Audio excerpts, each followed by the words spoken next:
Good morning, good afternoon, good evening to all of you. आज फिर mathematics classes एसकेटी में आप सभी का स्वागत है। मैं आज का जो सेशन स्टार्ट करने वाला हूं और वो सेशन होगा क्लास सेकेंड ईयर के लिए। और क्लास सेकेंड ईयर में भी जो मैथमेटिक्स का है वो लेक्चर 1 में नया चैप्टर स्टार्ट करेंगे हम लोग, कॉन्टिन्यूटी एंड डिफरेंशियबिलिटी। ठीक है, तो इसके पहले हम लोगों ने इनवर्स ट्रिग्नोमेट्रिक फंक्शंस हम लोगों ने कर लिए हैं और इनवर्स ट्रिग्नोमेट्रिक फंक्शंस के वीडियोस आपके पास हैं, उसको आपने देख भी लिया होगा। और अगर नहीं देखा है तो आप उसे एक बार जरूर देख लेंगे। और उसके बाद से आज ये नया चैप्टर हम लोग स्टार्ट करते हैं जिसका नाम है कॉन्टिन्यूटी एंड डिफरेंशियबिलिटी। मैं आपको बताऊं पहले कि ये जो चैप्टर है ये जिस पोर्शन से लिया गया है उस पोर्शन का नाम है कैलकुलस। ठीक है, और इस कैलकुलस पोर्शन से आपके बोर्ड में जो है वो 35 मार्क्स के क्वेश्चन आते हैं। ठीक है, तो 35 मार्क्स कम नहीं होते। अगर देखा जाए तो आउट ऑफ 100 हमें सिर्फ 33 ही चाहिए होता है पास होने के लिए। और हम अकेले ही अगर इस चीज से पढ़ते हैं तो हमें कितने मार्क्स मिलने वाले हैं? 35। तो it is the most covering portion. और यहां पर कहीं ना कहीं, और ये बहुत बड़ा भी है, ऐसा छोटा भी नहीं है, क्योंकि इसके अंदर हमको कई चीजें पढ़नी है। कैलकुलस के अंदर डिफरेंशियल कैलकुलस है, इंटीग्रल कैलकुलस है, डिफरेंशियल कैलकुलस के एप्लीकेशंस हैं और इंटीग्रल कैलकुलस के एप्लीकेशंस है। और फिर इन दोनों का एक कंबाइंड है जिसका नाम है आप जो है इक्वेशंस वगैरह भी आपके इसके डिफरेंशियल इक्वेशंस पढ़ते हैं। तो वो सारी डिफरेंशियल इक्वेशन में इंटीग्रल और डिफरेंशियल दोनों का यूज होता है एक साथ। तो आप इस तरह से बहुत सारी चीजें इसके अंदर पढ़ेंगे और ये बड़ा लंबा चैप्टर भी है जिसको आज हम स्टार्ट करते हैं और बहुत ही इंपॉर्टेंट है। तो हम लोग अपना टाइम आगे ना खराब करते हुए हम लोग इसको आगे बढ़ाते हैं और यहीं से स्टार्ट करते हैं कि इसका इंट्रोडक्शन क्या है। पहले मैं आपको बताऊं कॉन्टिन्यूटी, जो हमारा आज का टॉपिक है वो है कॉन्टिन्यूटी। और कॉन्टिन्यूटी क्या है? जैसे कॉन्टिन्यूअस, कॉन्टिन्यूटी यानी आप किसी काम को करते जा रहे हैं और वो लगातार चल रहा है, विदाउट ब्रेक वो चल रहा है। Is it clear? अब विदाउट ब्रेक से क्या मतलब है कि जैसे मान लीजिए, मैं आपको समझाने के लिए बोलता हूं कि मैंने यहां पर एक अपना पेन रखा और इस पेन को मैंने मूव कराया, फिर इसके बाद हम मूव करा के कैसे भी आते रहे, कोई जरूरी नहीं है कि हमारा कोई शेप बनने वाला है और हम चाहे जैसे भी जा रहे हैं, बट हम चलते चले जा रहे हैं और हमारा पेन ऑफ द टिप जो है वो उठ नहीं रहा है। और ये ऐसे केस में क्या हुआ कि देखा जाए कि अगर हमने यहां से स्टार्ट किया और ये लगातार इस पॉइंट तक कहीं भी हमारा पेन ऑफ द टिप जो है वो नहीं मतलब उठ के आया, पेन का जो टिप है अगर नहीं जंप किया या नहीं ब्रेक हुआ, तो इसका मतलब क्या हुआ कि ये कॉन्टिन्यूअस कर्व हो गया। यानी कि उसने पीरियड में आपका पेन, लेकिन मान लीजिए अब जैसे मान लीजिए मैंने ये बनाया, फिर यहां से इसको पेन के टिप को उठाया और फिर यहां से स्टार्ट किया, तो अभी क्या हुआ, यहां से यहां तक तो ये कॉन्टिन्यूअस था, लेकिन देन आफ्टर यहां पर ये ब्रेक हो गया और ब्रेक होने के बाद फिर से हमने एक दूसरी लाइन खींची, तो इसको कहते हैं डिसकंटिन्यूअस। तो कॉन्टिन्यूअस का मतलब ही होता है लगातार। लेकिन चूंकि हमें यहां फंक्शंस के बारे में बात करनी है और फंक्शंस पे पढ़ना है कि हमारा ये फंक्शन है क्या या कैसे हम इसको कर सकते हैं, तो उसके लिए मैंने यहां पर एक डेफिनेशन आपकी छोटी सी लिखी है और उसको देखते हैं, उसको समझते हैं। यहां पर हमने कहा है इंट्रोडक्टरी पार्ट कि a function is said to be continuous. A function is said to be continuous in its domain.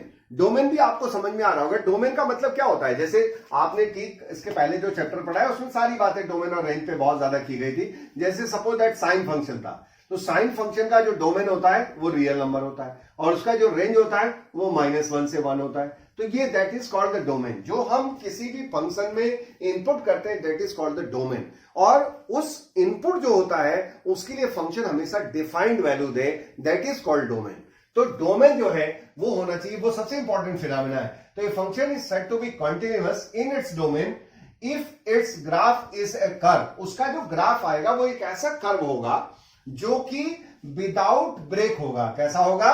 Without break और जंप्स, यानी उसके अंदर कहीं भी ब्रेकिंग नहीं होगी या कहीं भी जंपिंग नहीं होगी। ऐसे बहुत सारे ग्राफ आपने पढ़े होंगे। जैसे एक मैं ग्राफ आपको बताऊं कि फर्स्ट ईयर में आपने पढ़ा होगा जिसका नाम था सिग्नम फंक्शन। अब सिग्नम फंक्शन क्या था कि fx is equal to mod x by x when x is not equal to 0 and 0 when x is equal to 0। अब आपने जब इस ग्राफ की स्टडी करी होगी तो यहां पर आपने देखा होगा कि यहां पर एक ग्राफ आपने बनाया होगा, यहां पर एक खाली गोला बना करके आप ऐसे गए होंगे और फिर यहां पर एक गोला बना करके आप इधर लेफ्ट आए होंगे और इसकी वैल्यू यहां पर। अब आप बताओ क्या हुआ इसमें, जब मैंने ग्राफ बनाया तो इन सारे पॉजिटिव नंबर्स के लिए या निगेटिव नंबर्स के लिए इसकी जो वैल्यू आ गई वो कैसे आई। जैसे मान लीजिए पॉजिटिव के लिए जब हमने निकाला तो यहां पर जो एफ होता है ये आपका जो इसकी वैल्यू आती है यानी सिग्नम फंक्शन की जो वैल्यू आती है ये आपकी 3 वैल्यू आती है। कौन कौन सी आती है? एक -1 आती है, कब? जब x की वैल्यू लेस देन 0 होगी, और 1 आती है जब x की वैल्यू ग्रेटर देन 0 होगी, और 0 पर हम लोग इसे 0 मान लेते हैं। उसे अगर वैसे आप करके देखोगे तो आपको लगेगा 0/0 हो गया, तो वो एक अनदर मैटर है, बट यहां पर डायरेक्टली आपको दिया हुआ है। अब यहां पर आप इसका जब ग्राफ बनाते हैं तो क्या होता है, हर पॉजिटिव के लिए देखिए इसकी वैल्यू 1 हो गई, यानी कि जैसे ही आप यहां आते हैं इसकी वैल्यू 1 हो गई, फिर यहां पर आते हैं इसकी वैल्यू 1 हो गई, फिर यहां पर आते हैं इसकी वैल्यू 1 हो गई, यहां पर आते हैं इसकी वैल्यू 1 हो गई, यानी कि एवरी टाइम इसकी वैल्यू यहां पे कहां दिखा रहा है, जब हम x में पॉजिटिव डायरेक्शन जा रहे हैं तो हमारी जो वैल्यू आ रही है वो उसका आउटपुट जो है वो +1 आ रहा है। फिर जब माइनस की डायरेक्शन में हम गए तो इसकी वैल्यू -1 आ रही है, -2 पे भी -1 आ रही है, -2 पे भी, ये आपका जो है ऐसे करके कैसे हो रहा है ये भी मैं करके दिखा देता हूं आपको, नहीं तो आप सोचोगे कि सर ये तो फर्स्ट ईयर का था और वो भूल चुका होगा। तो फर्स्ट ईयर का भूलने की जरूरत नहीं है, उसको हमेशा याद रखिए आप। अब देखिए यहां पर तो जैसे मॉड ऑफ x/x है, अब आपने मान लीजिए यहां पर -2 की वैल्यू निकाली तो यहां पर -2 आ गया, यहां -2 आ गया, अब यहां इसकी वैल्यू 2 हो गई, यहां वैल्यू -2 हो गई, तो ये कटने के बाद क्या आ गया, -1। अगर आप इस 2 की जगह मान लीजिए -10 ही रख दें तो ये हो जाएगा -10/-10। अब यहां क्या हो जाएगा, ये 10/-10 comes out to be again -1। तो निगेटिव में जितना भी आप निगेटिव नंबर्स जाएंगे, चाहे वो फ्रैक्शन में ही क्यों ना हो, वो सभी के लिए -1 रिजल्ट देगा। लेकिन 0 पर क्या हो रहा है इस घटना में, अगर देखा जाए तो 0 पर इसकी वैल्यू 0 है, यानी आपका पेन जो है उसका जो टिप है वो टिप 3 बार रन किया। कैसे? एक तो यहां से इधर गया, फिर इसके बाद उठ के आप यहां आए और 0 पर आपने बताया कि इसकी वैल्यू 0 होगी। तो ये डिसकंटिन्यूअस फंक्शन है, यानी कि ये लगातार नहीं बन पाया, पूरे फंक्शन में पेन जो है आपका लगातार नहीं चला। ये बहुत देखिए इसको समझना, जैसे ऐसा नहीं लगता कि हम किसी चीज को समझ रहे हैं और कॉन्टिन्यूटी कोई ऐसी चीज आ जाए जो फटाक से हमको समझ में आ जाए। कॉन्टिन्यूटी को सिर्फ और सिर्फ इतना ही समझ लीजिए कि जैसे आप अपनी गाड़ी आपने निकाली और आप चलने लगे, अब उस चलने लगे तो गाड़ी चल रही है, रन कर रही है, आप बिना ब्रेक किए हुए 100 किलोमीटर तक गए, आप कहीं नहीं रुके, आप लगातार चलते रहे, गाड़ी आपकी चलती रही, ब्रेक नहीं लगा, 1 सेकंड के लिए भी नहीं रुके, that is the continuous journey. और आप कहीं रुक करके चाय पानी पीने लगे तो व्हाट हैपेंड देयर, वहां उसके बाद टाइम आपका गया और आपने रन भी नहीं किया, तो आपका क्या हुआ, आगे आप बढ़े उसके बाद, तो ये डिसकंटिन्यूअस हो गया। यानी आप कहीं भी जाओगे तो ये बोलोगे ना कि हमने जर्नी ब्रेक तो की थी, हम कहीं ना कहीं 5 मिनट के लिए रुके थे। तो उसी तरह से हम यहां पर उसी बात को कह रहे हैं कि अगर कोई कर्व है और वो कर्व लगातार जो बन रही है, अगर उसमें पेन ऑफ द टिप आपका उठा नहीं तो वो इसका मतलब कॉन्टिन्यूअस है, और उठ गया तो वो आपका डिसकंटिन्यूअस है। लेकिन इसको हमें चूंकि थ्योरेटिकली भी समझना है तो एक बार में फिर आपको समझता बहुत अच्छी तरह, इसलिए मैं इसको एक्सप्लेन करने की कोशिश कर रहा हूं आपके लिए कि अगर आप इस बात को समझ नहीं पाए तो सर कॉन्टिन्यूटी तो जाएगा ही जाएगा, आप डिफरेंशियबिलिटी भी नहीं कर पाओगे। यानी ये अगर उस बिल्डिंग को बनाना है तो बहुत बड़ा फाउंडेशन है कॉन्टिन्यूटी, और कॉन्टिन्यूटी का भी जो बेस है, एक्चुअली ये पूरे चैप्टर का जो नाम है limits, continuity and differentiability. Limits को आपने कहां पढ़ा है, आपने इसको पढ़ा है फर्स्ट ईयर में, वो पोर्शन चला गया फर्स्ट ईयर में, सेकेंड ईयर में पोर्शन आ गया कॉन्टिन्यूटी एंड डिफरेंशियबिलिटी। ठीक है, तो ये आपने देख लिया कि ठीक है हमें यहां पे अब कंटिन्यूटी एंड डिफरेंशियबिलिटी पढ़नी है। तो पहले हम कंटिन्यूटी आज स्टार्ट कर रहे हैं। तो आपने जो यहाँ पे लिखा है वो सीधे सीधे देखिए, आपके डेफिनेशन में भी एज इंट्रोडक्टरी वर्ड लिखा हुआ है कि the function is said to be continuous in its domain if its graph is a curve without break or jumps. अगर उसमें विदाउट ब्रेकिंग होती है, कोई भी जंपिंग नहीं होती है, तो वो कंटिन्यूअस कर्व कहलाएगा। ठीक है, अब मैं यहां पर एक चीज और आपको बताता हूं और उसको देखते हैं हम लोग। यहां पर इसको इरेज करते हैं। जैसे फॉर एग्जांपल आप जब यहां करेंगे, जैसे एग्जांपल के तौर पे अगर हम साइन कर्व ले लें, यानी कि हम y is equal to sine x ले लें, साइन एक्स फंक्शन आप बड़ी अच्छी तरह पढ़े हुए हैं। और यहां पर आप देखें तो आपका जो साइन फंक्शन है वो आपका इस तरह से होता चला जाएगा और ये आपका जो है वो क्या आ जाएगा। अब देखिए यहां पर कि अगर आप कहीं से भी आ रहे हैं, माइनस इंफिनिटी से लेकर के प्लस इंफिनिटी तक भी आ रहे हैं, तो आपका जो कर्व है वो कहीं ब्रेक नहीं हो रहा है, वो लगातार आप एंगल बढ़ाते चले जाइए और आपका आउटपुट आता चला जा रहा है। तो ये फंक्शन क्या हुआ, कॉन्टिन्यूअस फंक्शन की तरफ दिख रहा है, यानी कहीं ब्रेकेज नहीं है, बस केवल आपको एंगल बढ़ाते चले जाना है और आपको इस कर्व आप खींचते चले जाएंगे। यहां कहीं आपका पेन ऑफ द टिप उठने वाला नहीं है। तो इस फंक्शन को हम लोग क्या बोलेंगे, कॉन्टिन्यूअस फंक्शन। अब आपको मैं ये भी बता दूं कि डिसकंटिन्यूअस कैसे होगा। तो मैं जरा एक और ग्राफ यहां पर बनाता हूं आपके लिए। मान लीजिए कि ये ग्राफ एक और आया और यहां पर मैं एक पॉइंट यहां ले रहा हूं, किसी भी जगह ले लूंगा। मान लीजिए यहां पर हमने एक पॉइंट ले लिया और ये पॉइंट मान लीजिए x इक्वल टू सी है। कैसा पॉइंट है ये, x इक्वल टू सी है। अब ठीक है, ये y equal to f x function है और ये फंक्शन अभी तक तो चले जा रहा था, जहां से भी स्टार्ट किया वो हो सकता है और पहले से आ रहा हो, उससे मतलब नहीं है, बट वो यहां से चला और इस पॉइंट तक पहुंचा। लेकिन what happened there in x at x is equal to c point, यहां पर मैंने एक खाली गोला बना रखा है और जब खाली गोला बनाया है तो इसका मतलब है कि ये फंक्शन जो है यहां पर ब्रेक हो चुका है। खाली गोला आपको पता ही है कि जब हम कहीं भी रियल लाइन में या इसमें बनाते हैं तो इसका मतलब होता है कि that point will not be taken, यानी कि वह कहीं ना कहीं वहां पर ब्रेकेज है। तो यहां पर ब्रेक हो गया और देन आफ्टर फिर उसके बाद से हम यहां पर चलने लगे। तो ठीक पहले इसकी कॉन्टिन्यूअस था, उसके बाद भी कॉन्टिन्यूअस है, बट उस पॉइंट पर वो क्या है, वो डिसकंटिन्यूअस हो चुका है। तो कहीं ना कहीं ये फंक्शन जो है वो y is equal to f x is discontinuous at x is equal to c, यानी कि उस फंक्शन के लिए x इक्वल टू सी पर वो कहीं ना कहीं ब्रेकेबल है, वहां पर ब्रेक हो चुका है, डिसकंटिन्यूअस हो चुका है। इससे फंक्शंस को हम डिसकंटिन्यूअस फंक्शन कहेंगे। अब इसको हम लोग थोड़ा और डिटेल में समझते हैं, ठीक है। और जब हम डिटेल में समझते हैं, बिठाने के लिए दीजिए, आप यहां रखेंगे, वहां क्यों नहीं ले,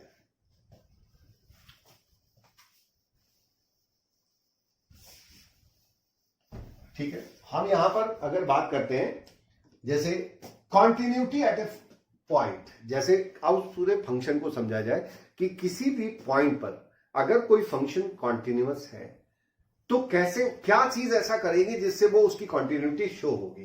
तो हमारी एक हेडिंग होगी जिसका नाम है कॉन्टिन्यूटी एट ए पॉइंट। इसको भी हम खत्म कर दें, इसकी जरूरत नहीं है। आपका जो टॉपिक स्टार्ट होता है continuity at a point. Continuity of a function at a point भी कर सकते हैं, continuity of a function at a point, ठीक है। वैसे फंक्शन की ही कंटिन्यूटी होती है, लेकिन ठीक है, पूरी बात आपने लिख दी। तो continuity of a function at a point. अब जैसे मान लेते हैं let f x be real valued function, ये भी आप जानते होंगे। देखिए मैथमेटिक्स में हर एक वर्ड का बहुत बड़ा मतलब है। आप यहां पर ये नहीं कह सकते कि आप एफ एक्स जो है वो जो रियल वैल्यूड है, यानी कि एक ऐसा रियल फंक्शन है जिसमें उसके डोमेन में सारी वैल्यू रियल ही देती है, यानी रियल वैल्यूड, रियल पर रियल को वैल्यूड करने वाला, रियल वैल्यू देने वाला, that is called the real valued function. So therefore, fx be a real valued function and c be a point lies in the domain of f, lies in the domain of function। domain of function भी लिख सकते हैं, domain of definition भी लिख सकते हैं, domain of definition भी लिख सकते हैं। तो let fx be a real valued function and c be a point lies in the domain of a function, then the function fx is said to be continuous at x is equal to c if and only if, मैं यहां पर double F बना देता हूं, तो if and only if limit x tends to c fx is equal to fc, that is limit x tends to c minus fx, limit x tends to c plus fx is equal to fc। मतलब क्या निकला? ये बहुत बड़ा चीज आपके सामने आ गया। क्या? कि continuity of a function at a point. मान लीजिए कोई फंक्शन है और उसका कॉन्टिन्यूटी हमें निकालना है, ठीक है। ये मान लीजिए यहां पर ये फंक्शन है और हमें इस पॉइंट पे इसका कॉन्टिन्यूटी निकालना है x इक्वल टू c पर, और ये फंक्शन पहले से भी आ रहा है और बाद तक चला जा रहा है। वहां सिर्फ हमने पॉइंट बनाया है, वो ब्रेकेज नहीं है, ठीक है। अब यहां पर y is equal to f x ये फंक्शन है। हमें ये शो करना है कि इस पॉइंट पर ये फंक्शन कॉन्टिन्यूअस है, तो हमें ये शो करना होगा कि कहीं ना कहीं हम इस ठीक c माइनस और c प्लस, अब आप कॉन्सेप्ट ये जानते होंगे कि c माइनस एच रूल आपने पढ़ा होगा और उसमें बताया गया होगा आपको फर्स्ट ईयर में जब लिमिट्स स्टार्ट की गई होगी, तो वहां पर आपको बताया गया है कि जो कोई भी पॉइंट होता है तो ठीक उसके प्रीवियस पॉइंट, यानी हम प्रीवियस कौन सा, जैसे मान लो c है तो c से छोटा नंबर आप क्या ले सकते हो। मान लो c का भी बात छोड़ दो, चलो एक और एग्जांपल लेते हैं। मान लो हमने ले लिया 2। अब आप बता दो कि 2 से छोटा नंबर क्या होगा, तो आप बोलोगे 1.999 एंड सो ऑन, बहुत सारा ले सकते हैं आप, या 1.9 बार कर दीजिए, चलिए तो आप 1.9 बार। आप बोलोगे सर ये बहुत नजदीक है और लगभग 2 आप कह सकते हैं, ठीक है, मैंने मान लिया। और फिर आपने कहा, मैंने कहा 2 से बड़ा नंबर बता दो, जस्ट बड़ा। तो जस्ट बड़ा आप कैसे बताओगे? जितना ही 0 रखोगे उतना ही बड़ा, उतना ही इसके नजदीक रहेगा। और फिर मान लीजिए आपने बहुत ज्यादा रखने के बाद फिर 1 रख दिया, ठीक है। अब आपके देखने में यही तो सबसे इसके ठीक नजदीक नंबर है, चाहे वो छोटा है और ये बड़ा है। लेकिन मैं आपको बता देना चाह रहा हूं कि इसके और इसके बीच में भी इनफाइनाइट नंबर्स है। कितने नंबर है? इनफाइनाइट। और इसके बीच में भी इनफाइनाइट नंबर है। तो आप बताओ कि फिर हम कैसे सेट कर सकते हैं? फिर तो वैल्यू डिफर करेगी। तो यहां पर इसके लिए एच रूल आया, ठीक है। और एच एक ऐसी पॉजिटिव क्वांटिटी मानी गई कि जो बहुत स्मॉल थी, और इतना स्मॉल थी कि दैट ऑलवेज टेंडिंग टुवर्ड्स 0। वो इतना छोटा था कि वो हमेशा 0 ही टेंड करता था। हम ये मान के चल रहे हैं कि वो 0 नहीं था, 0 से बड़ा था, लेकिन वो ऑलवेज 0 टेंड कर रहा था। ऐसे केस में वो उसी को बोलते हैं हम लोग c माइनस एच। अब c माइनस एच में यहां आपने सर्टेन नंबर ले लिया, लेकिन ये सर्टेन नहीं हुआ। यहां क्या हुआ कि छोटा वो अभी भी है, लेकिन आप ये बता सकते हो कितना छोटा है? क्योंकि आप तो बोल रहे हो कि c जो है वो c माइनस एच, और h जो है वो लगभग 0 है, लेकिन वो 0 नहीं है, पॉजिटिव है। लेकिन कितना पॉजिटिव है ये कांट से दैट। तो it is so small but it is a positive quantity, okay. And this c plus h.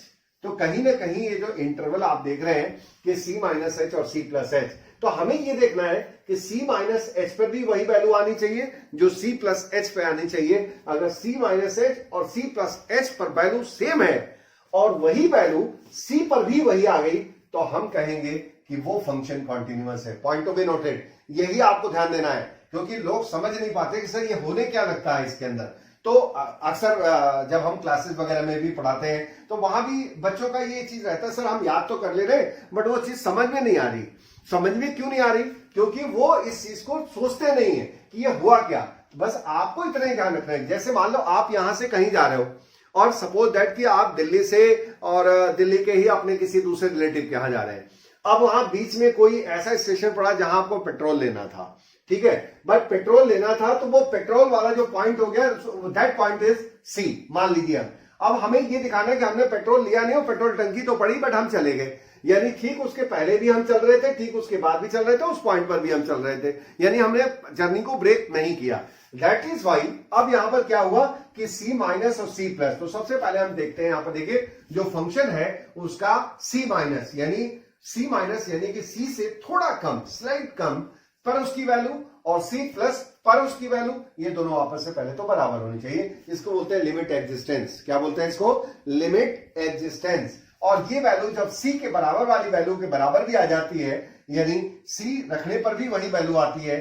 तो जब ये तीनों ही बराबर हो जाते हैं तो आप कहते हो कि वो फंक्शन उस पॉइंट पर कॉन्टिन्यूअस होगा। इज इट क्लियर और नॉट?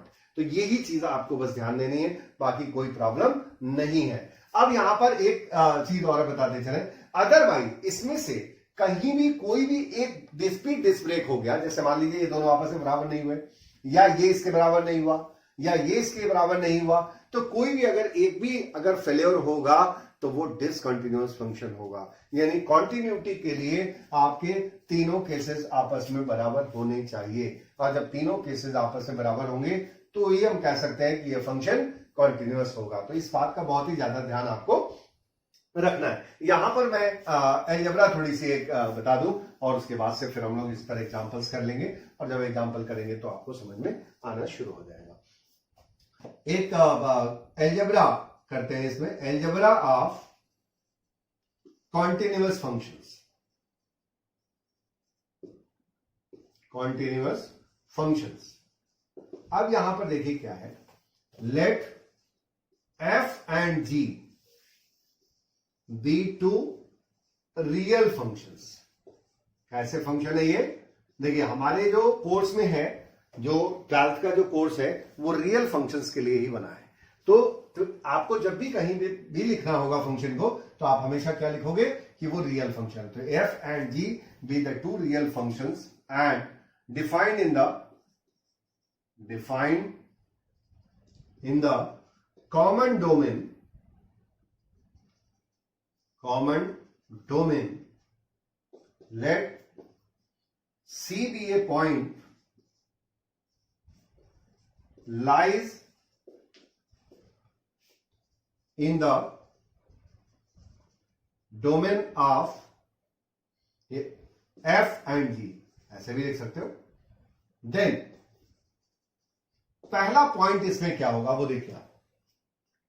पहला पॉइंट कहा गया कि अगर हम F और G दोनों को ऐड कर दें तो F plus G is continuous function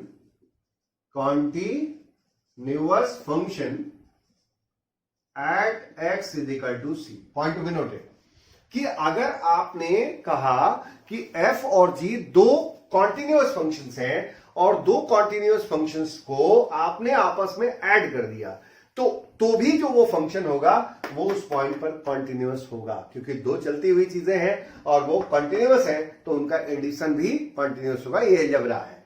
अब यहां पर सेकंड केस में अगर हम उन दोनों को आपस में डिफरेंस ले लेते हैं, यानी घटा देते हैं, तो क्या हो जाएगा? Is also continuous at x is equal to सी।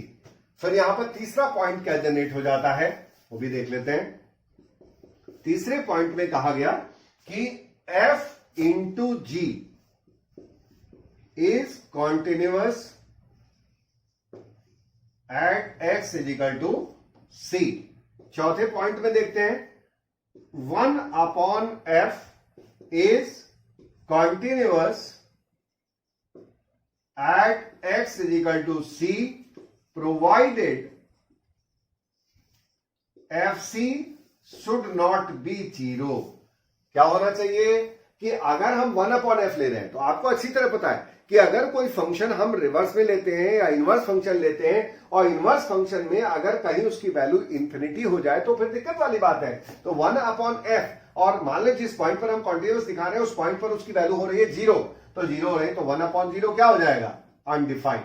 तो हम वो चीज नहीं ले सकते। तो इस वजह से यहां पर 1 अपॉन एफ को कहा गया कि वो कंटिन्यूअस तो होगा at x equal to c, but यहां पर प्रोवाइडेड एक कंडीशन अप्लाइड की कि f c should not be 0। F c should not be 0, ये बहुत ही स्ट्रिक्ट आपको फॉलो करना पड़ेगा यहां पर। और पांचवा होगा f by g is continuous at x equal to c. फिर यहां पर आ जाएगा प्रोवाइडेड, मैं इसीलिए यहां पर दो अलग अलग तरीके से लिखा, मैंने 1 अपॉन एफ लिखा फिर एफ बाई जी लिखा। तो provided GC should not be 0, यहां पर क्या होना चाहिए? GC should not be 0।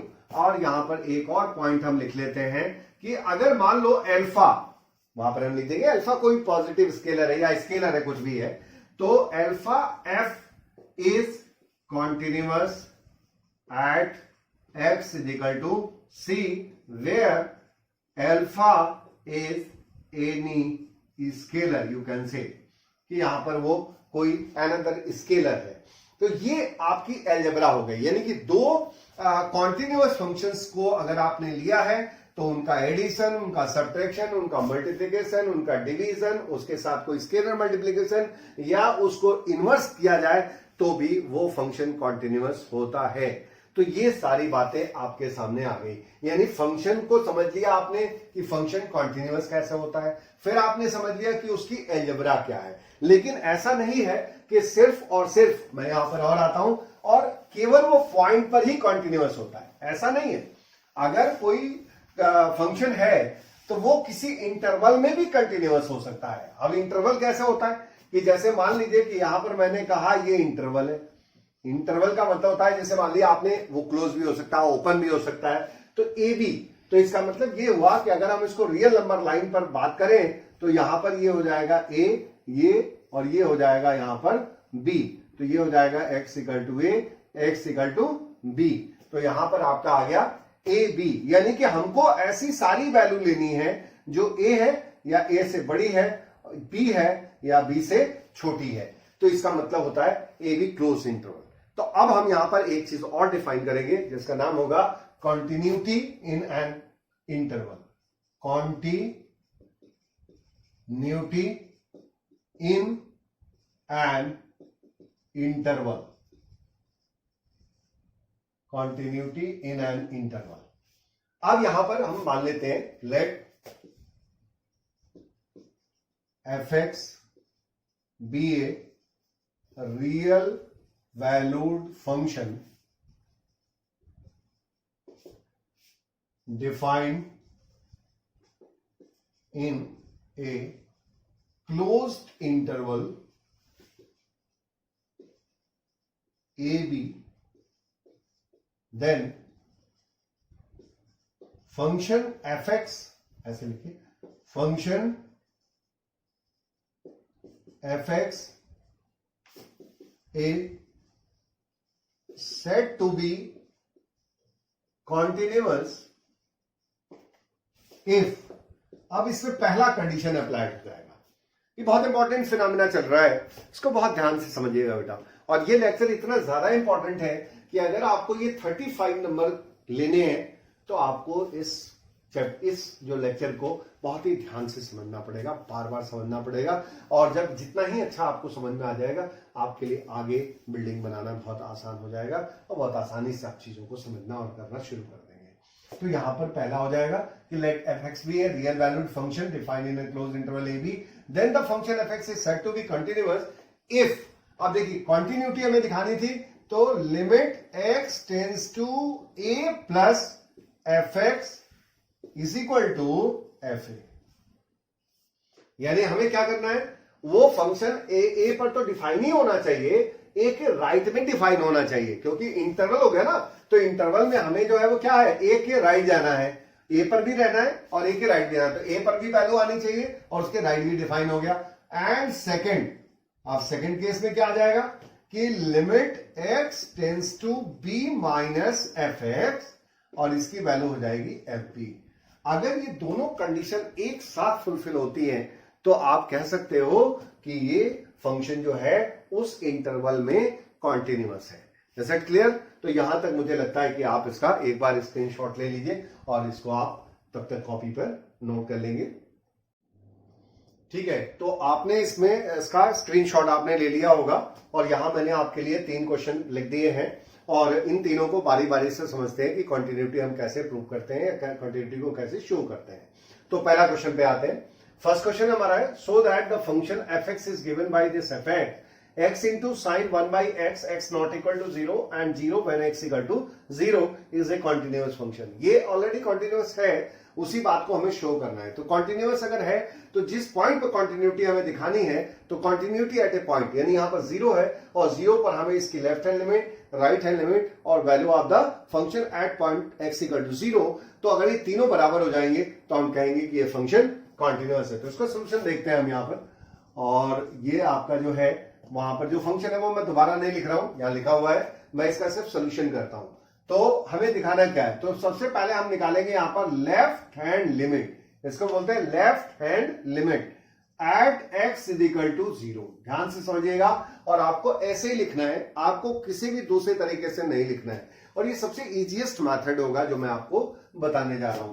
तो L H L at x equal to 0, तो यहां पर आप लिखोगे, इसका मतलब क्या हुआ, जब लेफ्ट हैंड लेते हैं तो 0 पर लेना है, तो limit x tends to 0 minus, क्योंकि हमें उसके लेफ्ट में जाना है, 0 के लेफ्ट में जाना है, क्योंकि 0 पर कंटिन्यूटी शो करनी है। मान लीजिए 0 पॉइंट है, तो एक्स इक्वल टू 0 पॉइंट है, तो हमें इस पे कंटिन्यूटी का मतलब है कि 0 माइनस और 0 प्लस पे हमें ये काम करना है। तो ये आपका आ गया, and this is the function. तो ये आपका जो है LHL x equal to 0, that is limit x tends to 0 f x. अब यहां एफ एक्स क्या है, limit x tends to 0 minus, और एफ एक्स की वैल्यू आपके सामने है कि जब x नॉट इक्वल टू 0 है, यानी कि ये देखिए 0 से छोटा हो गया, तो उसके लिए ऊपर वाला फंक्शन काम करेगा, तो यह जाएगा x साइन 1/x। अब यहां पर इसे सॉल्व कर लीजिए। यहां पर हम लोग इसे सॉल्व करने के लिए, आपने पता होगा, आपने लिमिट्स में किया होगा, और लिमिट्स में आपने एच रूल का इस्तेमाल किया होगा, तो यहां पर भी हम लोग एच रूल करेंगे। बहुत सारी बुक्स वगैरह में डायरेक्टली दिया रहता है, तो उसे डायरेक्ट नहीं करना चाहिए, हमेशा रूल के थ्रू करना चाहिए, और रूल ये कहता है कि आप इसमें एच रूल के थ्रू ही आएगी। तो यहां पर क्या होता है, इसका मैं एक बार आपको समझा देता हूं। यहां तक तो था 0 माइनस, अब आपने कहा एस टेंडिंग टू 0, तो जब आप यहां से एस टेंडिंग टू 0 पे आते हैं, तो इसका मतलब क्या हुआ, वही हुआ कि 0 से छोटा हम कितना नंबर ले सकते हैं। हम आपसे बोले तो आप बोलोगे कि 0 से छोटा नंबर क्या हो जाएगा, वो नेगेटिव हो जाएगा, और नेगेटिव हो जाएगा तो कितना, कैसे हम उस पर पहुंचेंगे, तो वो उसी को एच रूल लाया गया, और यहां पर आ जाएगा 0 माइनस एच, यानी that x will be replaced by 0 minus H. देखिए 0 माइनस एच, बस इतना ही ध्यान रखिए। 0 में से अगर h को घटाओगे और h पॉजिटिव क्वांटिटी होगी, तो वो वैल्यू 0 से छोटी हो जाएगी कि नहीं हो जाएगी, 0 से 0 माइनस h छोटी होगी, और 0 में अगर h जोड़ देंगे तो वो 0 से बड़ी हो जाएगी। यानी कहने का मतलब ये है कि यही चीज हम यहां निकाल रहे हैं। तो अब हमें लिख देना है, सारे जहां जहां x होंगे वहां वहां रिप्लेस कर देंगे हम 0 माइनस एच, साइन यहां पर भी आ जाएगा 0 माइनस एच, और यहां पर ये वैल्यू आ गई, और लिमिट एच टेंस टू 0, और फिर इसको आप सॉल्व करेंगे तो माइनस एच, और देखो यहां पर भी आ जाएगा साइन 1 अपॉन माइनस एच, कहीं ना कहीं ये भी आ जाएगा, और यहां पर आप इसे सॉल्व करोगे तो लिमिट एच टेंस टू 0, यहां से sine minus theta minus sine theta हो, माइनस माइनस कैंसिल होकर के फिर आ जाएगा एच साइन 1/h। अब इसको आप जब सॉल्व करेंगे तो देखिए क्या घटना होगी, यहां पर आप सोचो, जब लिमिट लेंगे, यहां लिखते हैं टेकिंग लिमिट, आपने करा होगा टेकिंग लिमिट, तो जब लिमिट लेंगे तो यहां पर ये वैल्यू आ जाएगी 0। देखो जब लिमिट लोगे तो h की वैल्यू आप करोगे 0, तो 0 इंटू, अब यहां आपके दिमाग में आ रहा होगा सर साइन 1/0 रखेंगे, तो साइन 1/0 का मतलब क्या हुआ, इंफिनिटी, और साइन इंफिनिटी, इंफिनिटी तो कोई वैल्यू होती नहीं है, तो यहां पर ऐसे केस में, लेकिन एक बात हमको पता है कि साइन का जो डोमेन है वो r होता है, और उसका जो रेंज होता है वो -1 से 1 होता है, यानी आप r का मतलब होता है माइनस इंफिनिटी से प्लस इंफिनिटी। तो मुझे लगता है कि आप इस बात को बहुत अच्छी तरह समझ रहे होंगे कि भले ही वो इंफिनिटी शो कर रहा है, लेकिन उसकी जो वैल्यू होगी वो हमेशा -1 से 1 के बीच में होगी। तो यहां लिखेंगे value oscillates between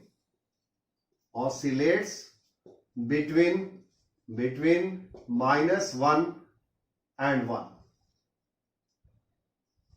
oscillates between -1 and 1।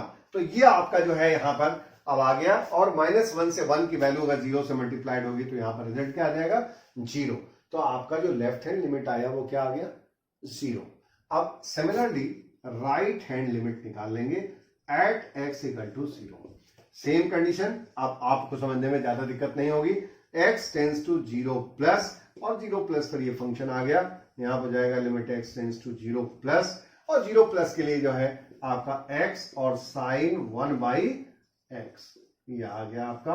अब यहां से लिमिट h टेंस टू 0, फिर यहां पर अब 0 प्लस, अब आप क्या रिप्लेस करोगे, 0 प्लस h, मैं आपके लिए लिख देता हूं यहां पर ताकि आपको दिक्कत नहीं होगी, आप इसका स्क्रीनशॉट ले लीजिएगा। यहां पर आ जाएगा साइन 1/0 प्लस एच, और फिर ये वैल्यू आ जाएगी, और यहां पर limit h tends to 0 h और साइन 1 बाई एच। अब आप फिर वही वाली बात आ गई, जब आप लिमिट लेंगे तो 0 into the value oscillates between -1 to 1। अब ये वैल्यू जब मल्टीप्लाई करेंगे that comes out to be 0। तो इसकी वैल्यू भी कितनी आ गई? 0। अब यहां पर जब, अब ठीक है, लिमिट तो एग्जिस्ट कर गई, यानी लेफ्ट हैंड लिमिट और राइट हैंड लिमिट, जैसे किसी भी फंक्शन का अगर मान लीजिए कोई पॉइंट है x इक्वल टू 0, तो उसके लेफ्ट भी एग्जिस्ट कर गया, राइट भी एग्जिस्ट कर गया। अब हम ये दिखा दें कि वो उस पॉइंट पर भी वही आ रहा है, तो इसका मतलब फंक्शन कंटिन्यूअस हो जाएगा। तो यहां पर आ जाएगा f0, और f0 पर ऑलरेडी आपको जो फंक्शन में देखिए यहां पर कि आपको 0 दिया हुआ है, 0 पर आपको निकालने की जरूरत ही नहीं है। x इक्वल टू 0 पर इसकी वैल्यू कितनी हो गई?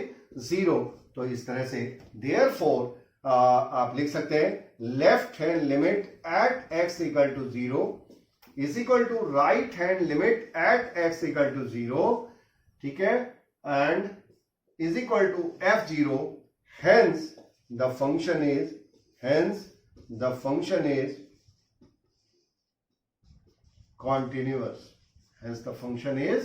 continuous at x equal to 0।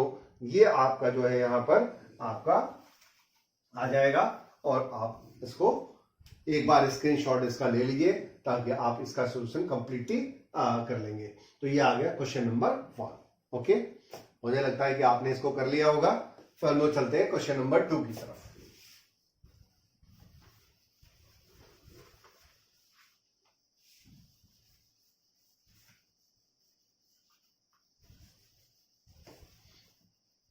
Question number 2 में अब देखिए यहां पर हमने ऑलरेडी इसमें दे दिया कि test the continuity of the following, यानी हमको इसके लिए इसकी कंटिन्यूटी टेस्ट करनी है।